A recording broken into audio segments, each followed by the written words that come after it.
Bonjour à tous et bienvenue sur la Psy du futur.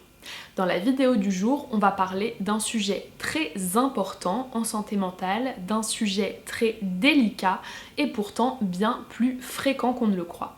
On va parler du fait d'avoir des idées suicidaires et de penser à la mort. Alors vous allez voir, c'est filmé un petit peu différemment des autres vidéos de la chaîne parce qu'il s'agit en réalité d'un repost d'une vidéo que j'avais tournée l'année dernière pour un autre projet. J'ai décidé de la remettre ici sur la Psy du futur parce qu'elle y a toute sa place et que la vidéo est déjà très complète. Mais attention, vous l'aurez compris, dans cette vidéo on va aborder un sujet sensible qui peut-être pour certaines personnes qui sont en détresse fera écho à une situation qu'elles sont en train de vivre en ce moment. Je suis obligée de rappeler qu'il ne s'agit que d'une vidéo et que malheureusement elle a ses limites. Vous retrouverez en description de cette vidéo un maximum de liens vers des lignes d'écoute et des numéros de téléphone. Si vous décidez suite à cette vidéo de m'écrire via les réseaux sociaux, sachez que si j'essaye toujours de vous répondre avec plaisir, je ne peux pas m'engager à vous répondre dans des délais courts.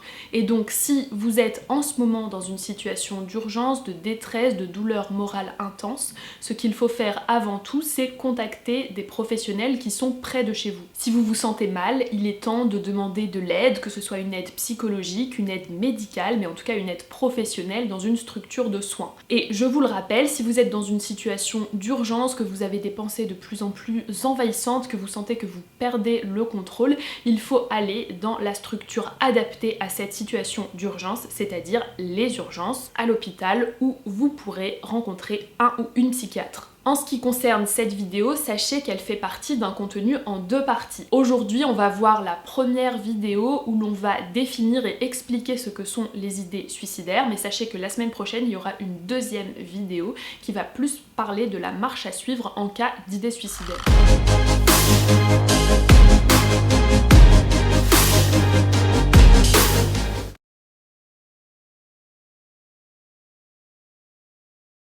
Bonjour à tous, je vous retrouve aujourd'hui dans une vidéo que je fais dans le cadre d'un projet en collaboration avec Carolina de la chaîne La Carologie qui concerne les idées suicidaires.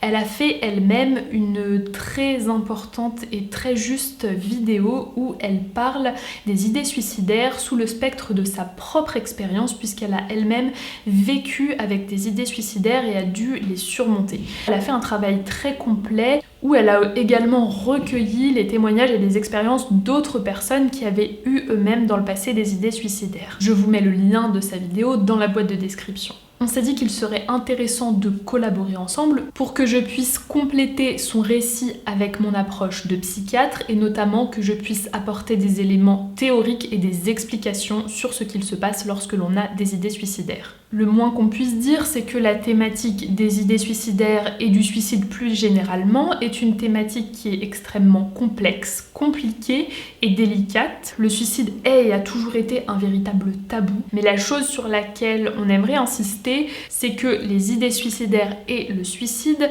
sont également un véritable enjeu de santé publique. Et ce pour plusieurs raisons. La plus évidente, c'est que la mortalité par suicide est une mortalité extrêmement fréquente, notamment dans les tranches d'âge les plus jeunes. C'est fréquemment la première cause de mortalité devant les accidents de la route, mais aussi par exemple parce que les idées suicidaires sont un symptôme qui est un symptôme de gravité mais qui néanmoins est fréquent dans de nombreuses maladies psychiatriques, notamment la dépression mais également d'autres maladies psychiatriques. Ces vidéos, elles s'inscrivent donc dans un objectif que nous avons en commun avec Carolina, qui est de favoriser l'éducation à la santé mentale. Et ce, pour tous, vraiment pour le grand public, que les personnes soient confrontées elles-mêmes à des troubles psychiques ou non. Mais pour faire cela, il est important de savoir comment aborder correctement ce sujet délicat et ce sujet tabou, puisqu'il y a vraiment des manières d'aborder ce sujet qui peuvent être dangereuses. En effet, la thématique du suicide est une thématique que l'on retrouve vraiment longtemps avant notre époque, que ce soit dans le milieu artistique, dans le milieu littéraire, c'est une question philosophique récurrente, une question également morale, et même parfois cela peut être une question pénale ou une question religieuse. et bien dans la très grande production artistique qu'il y a autour de la thématique du suicide, mais également de son traitement dans les médias, on a remarqué un effet qui se mesure et qui s'appelle l'effet Werther. Cet effet tient son nom du livre de Goethe, Les souffrances du jeune Werther, qui, après sa sortie, avait provoqué un effet étrange. On avait remarqué, on avait pu véritablement mesurer que dans les endroits où ce livre était sorti, il y avait eu une augmentation significative du taux de suicide. Ce récit racontait l'histoire d'un jeune homme qui s'est suicidé dans un contexte romantique, et de la même manière, on peut voir qu'à chaque fois qu'on entend parler d'un suicide qui est très médiatisé, et à chaque fois qu'il y a une production artistique qui traite de cette thématique, comme par exemple récemment la série 13 Reasons Why, il y a une augmentation significative du taux de suicide. On parle même d'effet de contagion du suicide, comme si le fait de parler de cette thématique-là enlevait un certain tabou autour de cette question et favorisait des passages à l'acte suicidaire. Mais en même temps, il y a de nombreuses études sérieuses à grande échelle et validées scientifiquement qui ont montré que lorsque l'on fait des campagnes de prévention, lorsque l'on favorise des programmes d'éducation à la santé mentale et que l'on informe les différents publics autour de la thématique du suicide et de la santé mentale, il y a un véritable effet de diminution de la mortalité par suicide et des tentatives de suicide. En effet, il est extrêmement important d'aborder ces thématiques-là, mais ces thématiques-là doivent être abordées sous un angle médical ou psychologique, en tout cas sous un angle de soin. Lorsque l'on aborde la thématique suicidaire sous un angle artistique, voire sous un angle romantisé, cela a tendance à provoquer chez les gens qui sont vulnérables, voire chez les gens qui ont déjà des idées suicidaires, le fait de peut-être enlever un tabou et le fait de voir que d'autres personnes ont pu passer à l'acte et d'idéaliser ce passage à l'acte sans que l'on ne permette à ces personnes d'avoir d'autres alternatives que ce suicide. Alors que quand on aborde cette thématique-là sous l'angle de la santé mentale et que l'on ouvre d'autres champs possibles que le suicide, lorsque l'on offre des alternatives thérapeutiques, cela a immédiatement l'effet de diminuer la mortalité par suicide. Je vais donc aborder ce sujet en 3 parties dans cette vidéo. D'abord, je vais vous donner un certain nombre de définitions et vous expliquer les modèles théoriques qui permettent de comprendre comment le processus d'apparition d'idées suicidaires se produit. Dans une deuxième partie, je vais vous proposer un vrai ou faux des idées préconçues que l'on peut avoir sur les idées suicidaires et sur les personnes qui en ont, et plus généralement sur le suicide. Enfin, dans une dernière partie, je vais tenter de répondre de la manière la plus claire possible sur la marche à suivre lorsque l'on est confronté à des idées suicidaires, soit parce que l'on en a soi-même, soit parce que l'on a un de ses proches qui vit ce moment difficile. On va passer dans la partie théorique. Alors, dans un premier temps, il me paraît important de distinguer différents événements qui ont un rapport avec le suicide. D'abord, il y a ce qu'on appelle les idées suicidaires. Dans cette vidéo, on va vraiment se concentrer sur cette partie-là et on va décrire plus en détail comment ces idées suicidaires peuvent survenir, qu'est-ce qu'elles sont et qu'est-ce qu'elles ne sont pas. Ensuite, il existe ce qu'on appelle la tentative de suicide. La tentative de suicide, c'est le fait de faire un geste dans le but délibéré et volontaire de mourir, de mettre fin à ses jours. Enfin, lorsque l'on parle de suicide, ça veut dire qu'il y a eu une tentative de suicide qui a abouti et que la personne est décédée suite à un geste délibéré de sa part de mettre fin à ses jours. Il faut bien comprendre que toutes les personnes qui présentent des idées suicidaires ne vont pas passer à l'acte et faire une tentative de suicide et mourir par suicide. Il y a certaines personnes qui ont des idées suicidaires pendant longtemps et qui ne passent jamais à l'acte, mais que bien évidemment les personnes qui ont des idées suicidaires sont très à risque de faire des tentatives de suicide et de mourir par suicide. Et à l'inverse, les personnes qui commettent des suicides aboutis n'ont pas tous eu des idées suicidaires préméditées très en amont de leur passage à l'acte suicidaire. Il existe des suicides qui sont le fruit d'un geste extrêmement impulsif. Mais cependant, retenez quand même que dans la majorité des cas, les personnes qui ont fait une tentative de suicide ou qui sont mortes par suicide ont eu des idées suicidaires. C'est pour ça qu'il est très important de parler de ces idées suicidaires, de les repérer et de savoir proposer des alternatives à celles-ci. Il me semble aussi important de vous définir ce qu'est la crise suicidaire. La crise suicidaire, c'est une situation aiguë dans laquelle vont survenir ces idées suicidaires de manière très intense et qui va être à risque de se décliner dans les deux autres étapes qui sont la tentative de suicide puis le suicide. C'est une situation de grande vulnérabilité chez une personne avec une douleur morale intense qui va être extrêmement à risque de mortalité par suicide. Cette situation de crise suicidaire, c'est une véritable urgence psychiatrique. La psychiatrie est souvent vue comme une discipline où il n'y a pas de véritable situation d'urgence médicale. C'est absolument faux. S'il est vrai qu'il y a beaucoup de situations en psychiatrie qui demandent plutôt un travail sur le long terme et qui ne sont pas des situations urgentes, il existe de véritables situations d'urgence psychiatrique avec un véritable risque de mortalité et le suicide en est l'une des principales. Maintenant, je reviens sur la définition des idées suicidaires. Le point sur lequel j'aimerais insister sur cette partie, c'est que la catégorie des idées suicidaires peut être bien plus large que ce que l'on pense. Il y a véritablement différents degrés d'idées suicidaires avec différents degrés d'intentionnalité et d'urgence. On pourrait considérer que les idées suicidaires sont une sorte de spectre et qu'il y a finalement beaucoup de gens qui ont déjà été, ne serait-ce qu'à un moment donné de leur vie, même si c'était un moment furtif, confrontés à des idées qui sont autour de la mort et de sa propre mort. Néanmoins, elles doivent toutes alerter parce qu'elles font toutes partie du même spectre et qu'elles sont toutes potentiellement dangereuses, qu'elles sont toutes à risque de s'aggraver et qu'elles ne sont pas le signe d'une bonne santé mentale et d'un bien-être psychologique. Il y a des gens, par exemple, qui peuvent avoir beaucoup de pensées autour de la mort, qui peuvent même parfois avoir une espèce de fascination un petit peu inquiétante autour de la mort. Alors toutes ces situations-là ne relèvent pas des idées suicidaires. Il existe véritablement des gens qui ont tendance à penser beaucoup à la mort, à être très inquiétés par l'idée de la mort par exemple, mais qui n'ont pas l'intention de mourir. Cependant, dans certains états de mal-être psychologique, le fait de penser de plus en plus souvent à la thématique de la mort, même si l'on ne pense pas à sa propre mort, c'est quelque chose qui devrait déjà alerter et en tout cas c'est quelque chose qu'il est bon dans tous les cas de partager par exemple avec un professionnel de santé pour comprendre la possible souffrance qui sous-tend cet intérêt plus marqué que d'habitude autour de la mort. Il existe ensuite des pensées plus précises et plus claires autour de sa propre mort et on entre dans le champ des idées suicidaires. Une première distinction qui est intéressante à faire, c'est la distinction entre les idées suicidaires passives et les idées suicidaires actives. Si les idées suicidaires passives sont moins inquiétantes, il est néanmoins important de les repérer parce qu'elles sont très à risque d'évoluer vers des idées suicidaires actives et qu'elles peuvent par exemple apparaître dans un contexte de dépression ou d'une autre cause de mal-être psychologique. Ces idées suicidaires passives, c'est par exemple l'idée que si on mourait, sans se donner la mort soi-même, mais si on mourait, ce serait mieux. Ou si on n'était jamais né, ce serait mieux. Si on pouvait par exemple s'endormir et ne jamais se réveiller, ça nous arrangerait bien. Ou alors si on pouvait mourir d'un accident, par exemple d'un accident de la route. En tout cas, la mort apparaît comme une solution, même si l'on n'a pas l'intention de passer à l'acte activement pour se la donner. Il y a ensuite les idées suicidaires actives, qui sont plutôt celles auxquelles on pense directement lorsqu'on parle d'idées suicidaires.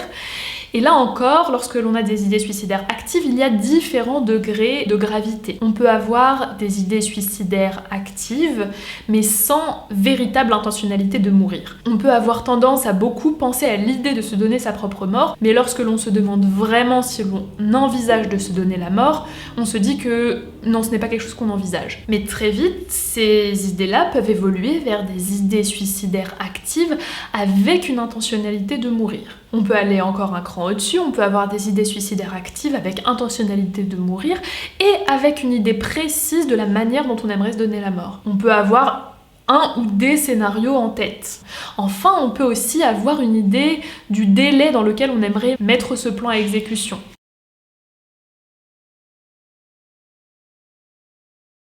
Donc vous voyez toute cette gradation, ça vous montre les différents degrés d'urgence qu'il peut y avoir chez quelqu'un qui présente des idées suicidaires. Cependant, à chaque stade de gravité de ces idées suicidaires, on est extrêmement à risque de passer au stade supérieur. Et enfin, ces idées-là, elles peuvent prendre plusieurs formes. Cela peut se présenter sous la forme de pensées plus ou moins fréquentes, répétitives, intrusives, mais cela peut aussi par exemple se présenter sous la forme d'images qui vont s'imposer et qui vont parfois représenter des scènes plus ou moins explicites de ce que l'on pourrait faire pour se donner la mort. Je voudrais aussi parler d'un autre cas de figure qui est entre l'idée suicidaire et la tentative de suicide. C'est ce que l'on va appeler les équivalents suicidaires. Par exemple, il y a des gens qui n'ont pas véritablement de projet de mettre fin à leur jour, mais qui vont prendre des risques inconsidérés avec l'idée que s'ils mouraient, finalement ce serait mieux. Par exemple, des gens qui vont prendre des risques lorsqu'ils sont sur la route. Par exemple, des gens qui vont traverser le passage piéton à un moment où ils n'ont pas le droit et qui vont potentiellement s'exposer au risque d'être percutés par une voiture. Quelqu'un qui fait ça avec l'idée que si jamais cela provoquait sa mort, finalement ce serait bien ou ce ne serait pas grave, là on est dans ce qu'on appelle le cas de figure des équivalents suicidaires. Maintenant, on va voir qu'est-ce qui se passe dans la tête de quelqu'un pour qu'il puisse en arriver à avoir des idées suicidaires. Penser à se donner la mort, a priori, c'est la chose la plus incompréhensible, la chose qui nous paraît la moins naturelle, puisqu'on est censé avoir peur de sa propre mort et passer toute sa vie à éviter au maximum le risque de mourir. Alors il y a plusieurs modèles théoriques qui viennent expliquer comment des idées suicidaires peuvent survenir, mais tous ces modèles comprennent la même idée de ce que j'appellerais le modèle de l'impasse ou du sans-issue. On pourrait se représenter les choses comme ça. On sait, en tant qu'être humain, en tant qu'être qui ont conscience de la survenue un jour de leur propre mort, on a également conscience que l'on est théoriquement capable de provoquer sa propre mort. Alors ça n'est pas quelque chose auquel on pense tous les jours, et heureusement, parce que si on y pense de manière active et d'autant plus de manière fréquente, c'est quelque chose qui doit alerter et ça n'est pas normal, mais il n'empêche que l'on sait que se donner la mort reste quelque chose qui est à notre portée. Donc c'est comme si c'était une option cachée auquel on ne pensait jamais, mais qui était un petit peu là en permanence. Et dans notre vie, au cours de notre existence, mais aussi dans notre vie quotidienne, nous sommes en permanence en train de prendre des micro-décisions, en train de faire des petits choix, et parfois de grandes décisions. Dans une certaine situation de douleur morale intense, une situation qui peut être provoquée par des caractéristiques personnelles, par des fragilités personnelles, mais également par des grands stress de notre contexte de vie, des événements stressants, et très souvent c'est une combinaison des deux. Il se peut que notre avenir nous paraisse complètement bouché et que les options dans les décisions que nous sommes amenés à prendre au quotidien apparaissent extrêmement réduites. Et dans ce cas-là, la possibilité de se donner la mort soi-même, elle peut apparaître parmi les autres options possibles. Et les autres options possibles peuvent se réduire tellement que finalement il en reste de moins en moins et que l'option de se donner la mort soi-même finit par être de plus en plus visible. Et lorsque ce stress s'intensifie, l'option de sa propre mort et de faire le choix de sa propre mort peut finir par apparaître par la personne comme la seule option possible pour mettre un terme à la souffrance que la personne est en train de vivre. Par exemple, une adolescente qui aurait subi un abus de la part de son petit ami, qui l'aurait filmé pendant un acte sexuel et qui aurait ensuite diffusé sa vidéo sur les réseaux sociaux, pourrait, face à ce stress et cette humiliation intense, ne plus être capable d'imaginer comment sa vie pourrait continuer, ne plus voir d'issue possible, ne plus pouvoir imaginer comment elle pourrait se réveiller chaque matin et continuer sa vie malgré ces difficultés énormes. Et peut-être que dans ce cas-là, les autres options qui pourraient s'offrir à elle, surmonter cette étape, recontinuer sa vie malgré cette humiliation sociale, lui paraîtraient trop difficiles, lui paraîtraient hors de sa portée, lui paraîtraient impossibles.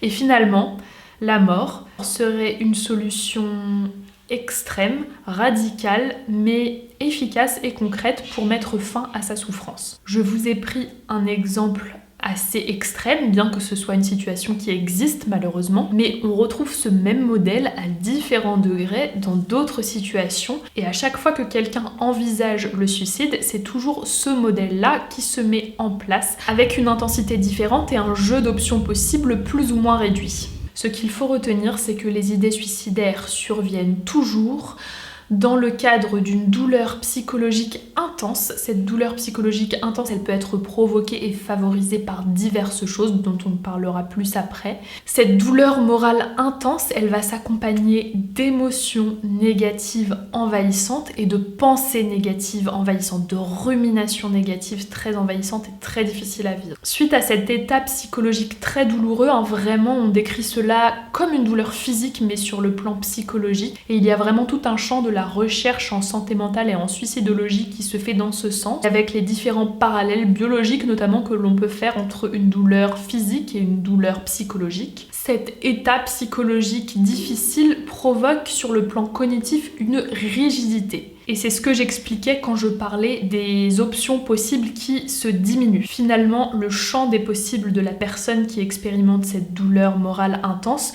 devient de plus en plus réduit et sa façon de réfléchir face à cette douleur va devenir de plus en plus rigide. Cette rigidité, elle va provoquer une diminution des capacités de résolution de problèmes. Finalement, on n'arrive plus à réfléchir comme lorsque l'on est dans son état normal et qu'on est dans un état de bien-être psychique. On est de moins en moins souple pour trouver des alternatives et finalement, le fait de se donner la mort devient le seul moyen de résoudre son problème. Ça n'est pas tant que la mort soit désirée en tant que telle, mais c'est que la mort apparaît comme la seule option possible pour faire stopper cette douleur psychologique intense. Et ce, peu importe les conséquences. Maintenant, ce qui provoque cette douleur psychologique intense, eh bien cela s'explique très bien par un modèle que l'on appelle de vulnérabilité stress. C'est-à-dire qu'il y a très souvent la combinaison d'un terrain de vulnérabilité chez une personne avec un stress qui va venir provoquer l'apparition de cette douleur intense et de ces idées suicidaires. Et cette douleur psychologique intense, on remarque qu'elle est très souvent provoquée par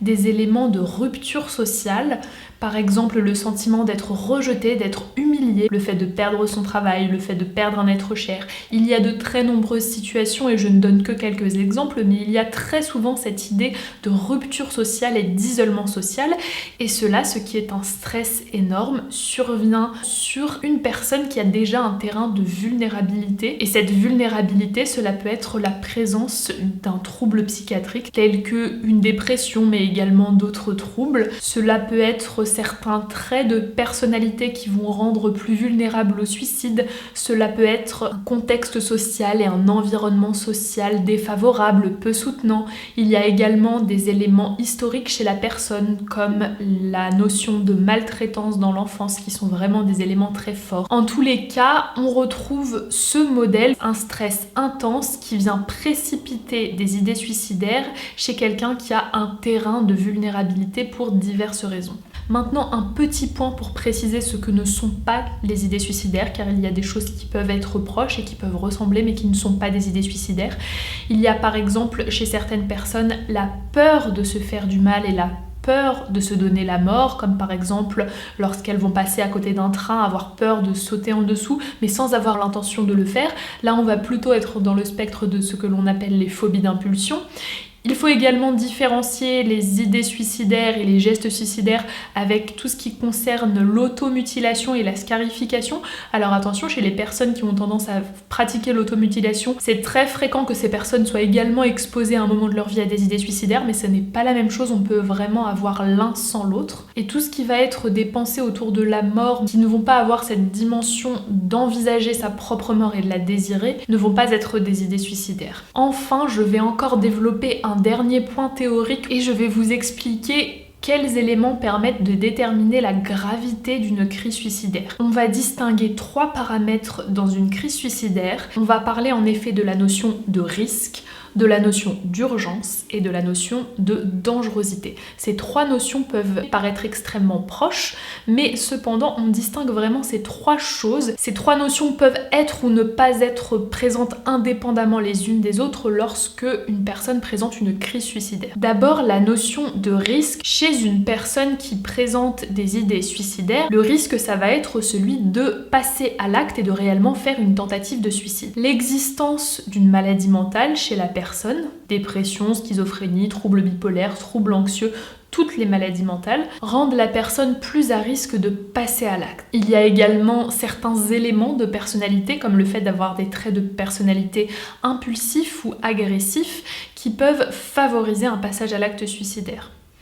Il y a également des éléments de contexte, par exemple une personne qui sort d'un deuil, et notamment d'un deuil par suicide, une personne qui a perdu un de ses proches par suicide, est particulièrement à risque de passer elle-même à l'acte. Le fait d'avoir des addictions associées, et notamment l'addiction à l'alcool qui est dangereuse pour beaucoup de raisons, mais qui est entre autres dangereuse par le fait qu'elle favorise la désinhibition et donc facilite un passage à l'acte suicidaire. Il y a certaines tranches d'âge qui sont plus à risque, les adolescents, mais aussi les hommes âgés. Les personnes qui sont isolées socialement sont également particulièrement plus à risque de passer à l'acte. Lorsque l'on se trouve dans ces cas de figure, il faut donc être particulièrement vigilant. La notion d'urgence, ça va venir définir le délai et l'immédiateté avec laquelle ce risque suicidaire risque d'arriver. Lorsqu'une personne a des idées suicidaires, mais lorsqu'en plus elle a pensé à un scénario de la façon dont elle aimerait mettre fin à ses jours, et d'autant plus lorsque ce scénario est précis,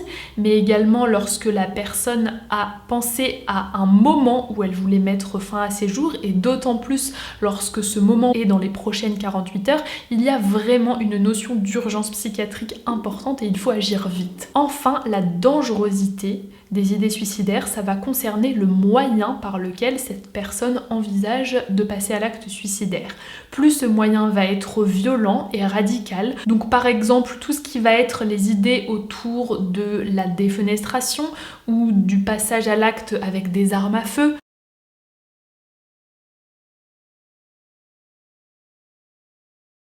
et d'autant plus lorsque la personne a ses moyens létaux à disposition, donc par exemple si une personne vit au 7e étage ou qu'elle dispose chez elle d'une arme à feu, le niveau de dangerosité va être d'autant plus important.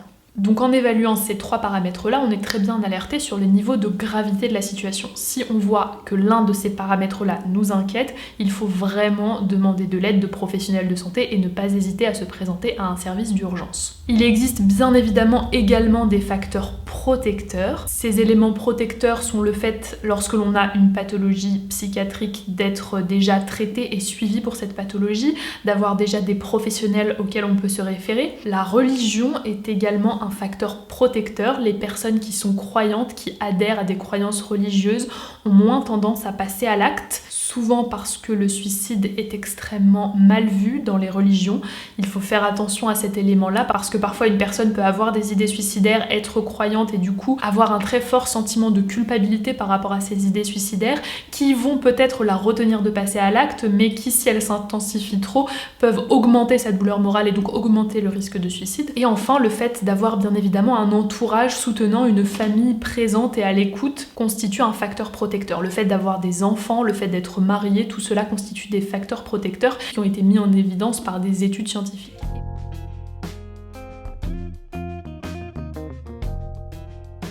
Je vous remercie d'avoir écouté cette vidéo avec attention et je vous retrouve la semaine prochaine pour la deuxième partie de la vidéo où là on va voir quelles sont les grandes idées reçues que l'on peut avoir sur les idées suicidaires, mais aussi où on va voir la marche à suivre en cas d'idées suicidaires de manière un petit peu plus pratique, que ce soit des idées suicidaires qui nous concernent nous ou qui concernent l'un de nos proches. On va voir comment protéger la personne concernée dans cette situation qui est l'une des plus grandes urgences en psychiatrie. Je vous dis donc à la semaine prochaine et n'oubliez pas que si mes vidéos vous sont utiles et que vous souhaitez me soutenir, eh bien vous pouvez vous abonner à la chaîne, activer la cloche de notification, commenter et surtout partager les vidéos. C'est vraiment ces petites actions qui permettent de faire vivre les chaînes YouTube. Je vous remercie, je vous envoie tout mon soutien si vous êtes concerné de près ou de loin par les sujets abordés dans ces vidéos et je vous dis à la prochaine. Salut!